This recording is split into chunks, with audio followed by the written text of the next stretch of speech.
Welcome back again chemistry के next video lectures में आप सभी का स्वागत है।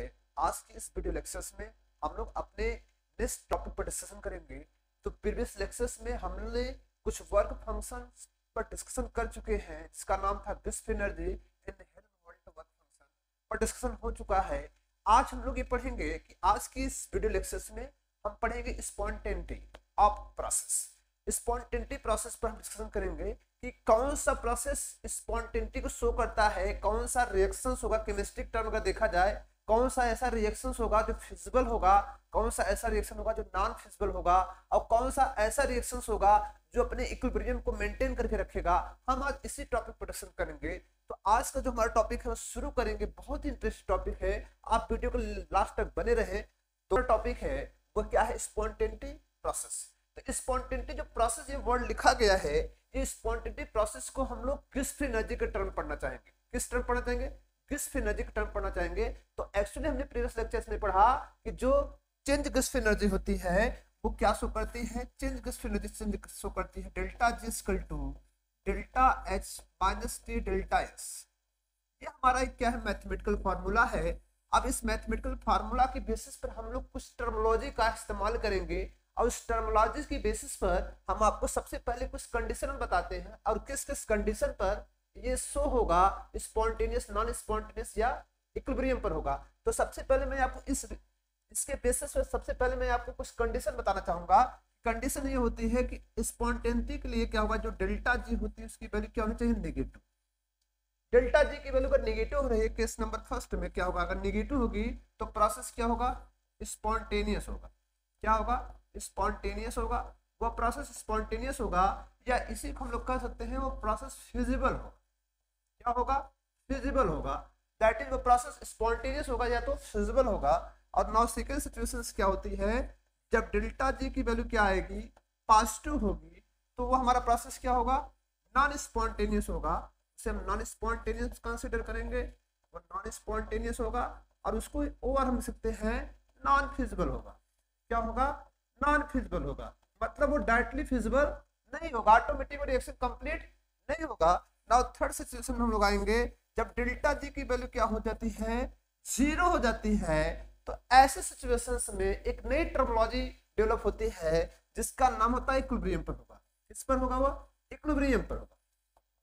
तो ये सिचुएशन हमारे दिमाग में चलनी चाहिए।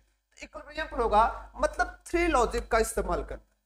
अब इस थ्री लॉजिक को हम किस किस सिचुएशन में इस थ्री लॉजिक को हम पा सकते हैं, क्या कंडीशंस होगी इस इक्वेशंस में, कौन सी ऐसी कंडीशंस होगी जो कि स्पॉन्टेनियस को शो करेगी, कौन सी ऐसी कंडीशंस होगी कि जो डेल्टा जी की वैल्यू को चेंज गिब्स एनर्जी को नेगेटिव बनाएगी, कौन सी पॉजिटिव बनाएगी, कौन सी जीरो बनाएगी। उसके बेसिस पर हम बताने की कोशिश करेंगे कि ये प्रोसेस स्पॉन्टेनियस होगा कि नॉन स्पॉन्टेनियस होगा। हम इसी पर आगे देखते हैं। तो हम शुरू करते हैं, कंडीशनल पर अप्लाई करेंगे। इन दोनों जो आपको लिखा रहा है चेंज इंथैल्पी, जो चेंज इंथैल्पी होती है इसको मैं आपको जनरली ये भी बताना चाहूंगा कि अगर आप जनरल वर्ड में देखना चाहें, मैं आपको कुछ जनरल वर्ड और बता देता हूं। इसलिए जनरल वर्ड ये होता है कि जो डेल्टा एस होती है टोटल, दैट इज यूनिवर्स जो होती है, हमने पढ़ा होगा ये यूनिवर्स की जो डेल्टा एस होती है टोटल एंट्रोपी चेंज जो होती है यूनिवर्स की जीरो होती है, वो किसके लिए पढ़ा गया है, बताओ, वो पढ़ा गया है रिवर्सिबल प्रोसेस के लिए। किसके लिए पढ़ा गया है, रिवर्सिबल प्रोसेस के लिए पढ़ा गया है। और डेल्टा एस यूनिवर्स की change entropy of universe, that is total change entropy जो होती है, किसके लिए, इरिवर्सिबल प्रोसेस के लिए क्या पढ़ा गया है, इज मोर देन जीरो। क्या पढ़ा गया, इज मोर देन जीरो। इसके साथ साथ हम आपको कुछ पॉइंट्स और बताने की कोशिश करेंगे। मोर देन जीरो के अलावा मैं आपको कुछ पॉइंट और बताना चाहूंगा कि जो एंट्रोपी होती है, इसको भी आप देख लें, इसको भी थोड़ा सा आप नोट कर लें कि जो एंट्रोपी होती है that is delta S total, total बोले या तो यूनिवर्स की जो एंट्रोपी होती है, अगर ये एंट्रोपी क्या होगी, अगर ये एंट्रोपी की वैल्यू क्या होगी, पॉजिटिव होगी, तब वो किसको शो करेगा, स्पॉन्टेनियस को शो करेगा। किसको शो करेगा, स्पॉन्टेनियस को शो करेगा। अगर ये चेंज एंट्रोपी जो टोटल होगी वो नेगेटिव होगी तो किसको शो करेगा, नॉन स्पॉन्टेनियस शो करेगा। किसको शो करेगा, नॉन स्पॉन्टेनियस शो करेगा। अगर डेल्टा एस टोटल जो होगी वो जीरो होगी तो वो किसको शो करेगा, इक्विलिब्रियम को शो करेगा। किसको शो करेगा, इक्विलिब्रियम को शो करेगा। ये टर्मिनोलॉजी भी आपके दिमाग में होनी चाहिए कि ये सिचुएशंस अगर कहीं पे मिल रही है तो स्पॉन्टेनियस शो करेगा। उसके साथ साथ यहाँ पे जो लिखा गया है डेल्टा एच क्या होती है, ये डेल्टा एच की वैल्यू के बारे में मैं थोड़ा सा बताना चाहूंगा। जो डेल्टा एच होती है इसकी वैल्यू पॉजिटिव होती है और जो डेल्टा एच की वैल्यू होती है वो नेगेटिव होती है। दैट इज चेंज इंथैल्पी, ये चेंज इंथैल्पी है। और ये चेंज इंथैल्पी पॉजिटिव होने पर शो करती है किसको, एंडोथर्मिक को। किसको शो करती है, एंडोथर्मिक को।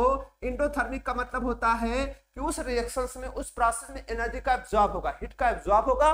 अगर वो नेगेटिव होगी तो उसको हम शो करते हैं एक्सोथर्मिक। क्या शो करते हैं, एक्सोथर्मिक शो करते हैं। किसको शो करते हैं, एक्सोथर्मिक। तो इतनी कंडीशन आपके दिमाग होनी चाहिए कि जो इंथैल्पी चेंज होती है वो एक्सो भी होती है और इंडो भी होती है। एक सिचुएशन में पॉजिटिव होती है और एक सिचुएशन क्या होती है, नेगेटिव होती है। तो चलो हम शुरू करते हैं अपने इस फार्मूले पर। हम इस्तेमाल करने की कोशिश करेंगे इस फार्मूले के बेसिस पर कि कौन सा प्रोसेस स्पॉन्टेनिटी को शो करेगा, कौन सा प्रोसेस स्पॉन्टेनिटी शो नहीं करेगा। तो हम इसी की बात, तो इस फार्मूले के बेसिस पर हम शुरुआत करते हैं। कंडीशन नंबर फर्स्ट, हम यहाँ पे केस फर्स्ट को अप्लाई कर रहे हैं। Case number first, case number first में हम क्या कर रहे हैं, जो डेल्टा एच है इंथैल्पी चेंज है और जो डेल्टा टीएस है, ये दोनों को वैल्यू को क्या रखने बताओ, दोनों को वैल्यू को हम लिख रहे हैं, ये दोनों वैल्यू किसमें है, पॉजिटिव। दोनों वैल्यू किसमें बताओ, पॉजिटिव में है। लेकिन यहाँ पे सिचुएशन दोनों वैल्यू पॉजिटिव ली जा रही है। इसमें मैं पहला केस लिख रहा हूँ, इसका फर्स्ट केस में लिख रहा हूँ। इसका फर्स्ट केस ये है कि जो डेल्टा एच की वैल्यू है मोर देन किससे है, टी डेल्टा एच। अगर डेल्टा एच की value more than T delta H, आप खुद समझ सकते हैं कि ये वैल्यू पॉजिटिव है। अगर यहाँ पर रखेंगे तो ये वैल्यू नेगेटिव होगी और नेगेटिव होने के बाद ये देखो डेल्टा एच पॉजिटिव होगी तो ओवरऑल जो ये वैल्यू होगी, क्योंकि ये वैल्यू पॉजिटिव यहाँ पर नेगेटिव होगी तो ओवरऑल पॉजिटिव वैल्यू क्या होगी, ज्यादा होगी। तो मतलब इस सिचुएशन में जो डेल्टा जी मिलेगा वो डेल्टा जी हमको क्या मिलने वाला है, पॉजिटिव मिलने वाला है। क्या मिलने वाला है, पॉजिटिव मिलने वाला है। इसका मतलब किसको शो करेगी, नॉन स्पॉन्टेनियस को। किसको शो करेगी, नॉन स्पॉन्टेनियस को शो करने वाला है। किसको शो करेगा, नॉन स्पॉन्टेनियस को। अगर एज्यूम करो ये जो डेल्टा एच है इसका अपोजिट हो जाए, ये लेस देन किस हो जाए, टी डेल्टा एच से, तो इसका मतलब जो ओवरऑल वैल्यू होगी वो नेगेटिव आएगी। क्योंकि पॉजिटिव वैल्यू से ज्यादा किसकी हो रही है, क्योंकि ये पॉजिटिव जरूर है लेकिन यहाँ पे क्या होगा, ओवरऑल वैल्यू क्या होगा, नेगेटिव होगी। तो ऐसे सिचुएशन में जो डेल्टा जी हमको मिलेगी वो क्या मिल जाएगी, नेगेटिव मिल जाएगी और हमारा जो प्रोसेस वो क्या हो जाएगा, स्पॉन्टेनियस हो जाएगा। क्या हो जाएगा, स्पॉन्टेनियस हो जाएगा। तो ये हमारा प्रोसेस स्पॉन्टेनियस होगा। नाउ नेक्स्ट सिचुएशन हम देखते हैं, this is situation number second and this situation number third. Situation number third को अगर हम देखें कि डेल्टा एच को change enthalpy is equal to T delta H, अगर दोनों को बराबर कर दें तो ऐसे सिचुएशन में जो डेल्टा जी होगी दोनों वैल्यू इक्वल हो जाए, दोनों पॉजिटिव इक्वल हो जाए, तो ये पॉजिटिव जितनी होगी वो इतनी नेगेटिव हो जाएगी, ओवरऑल वैल्यू क्या हो जाएगी, कैंसिल हो जाएगी और डेल्टा जी की वैल्यू क्या मिल जाएगी, 0। और ये किसको शो करेगा, इक्विलिब्रियम। किसको शो करेगा, इक्विलिब्रियम को शो करेगा। तो ये सिचुएशन नंबर क्या हो गया, फर्स्ट हो गया। नाउ सेकंड केस को हम देखते हैं, केस नंबर सेकंड। जब केस नंबर सेकंड में हम आ रहे हैं तो इस सेकंड केस में देखो क्या करते हैं, केस नंबर सेकंड में हम किसको अप्लाई करेंगे। अब केस नंबर सेकंड में हम इसको थोड़ा चेंज करते हैं, ठीक है। क्या लेते हैं, जो डेल्टा एच है और जो टी डेल्टा एस है, हमने क्या किया, दोनों को निगेटिव लिया।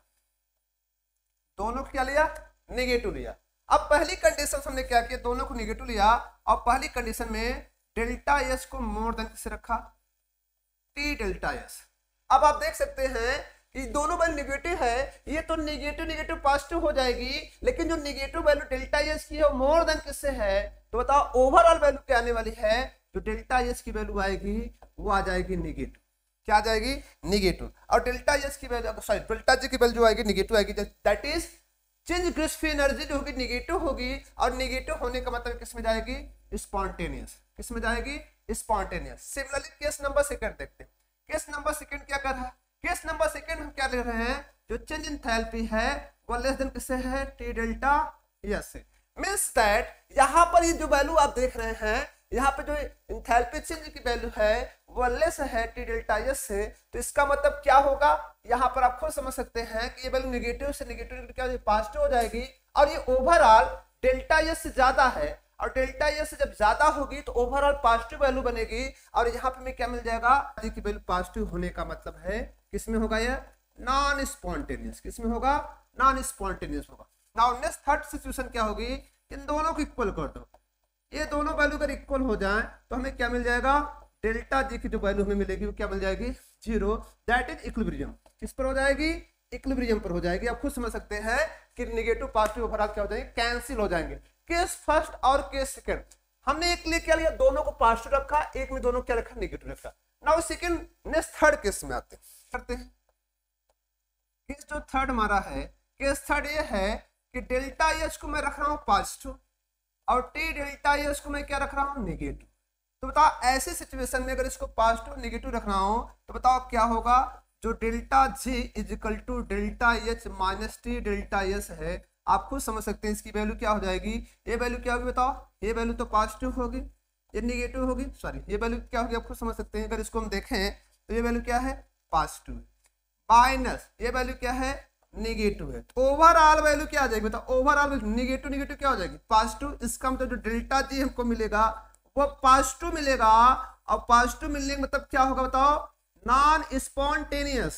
क्या होगा नॉन स्पॉन्टेनियस होगा। Now case number 4, case number 4 को हम देखते हैं।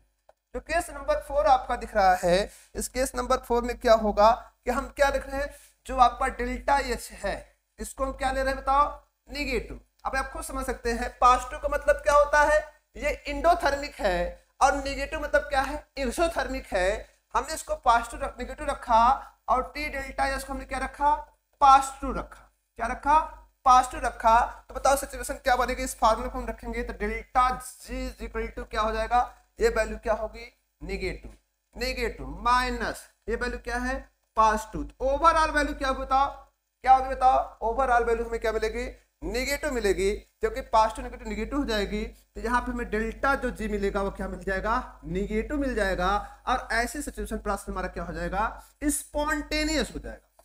क्या हो जाएगा स्पॉन्टेनियस हो जाएगा। ये बहुत ही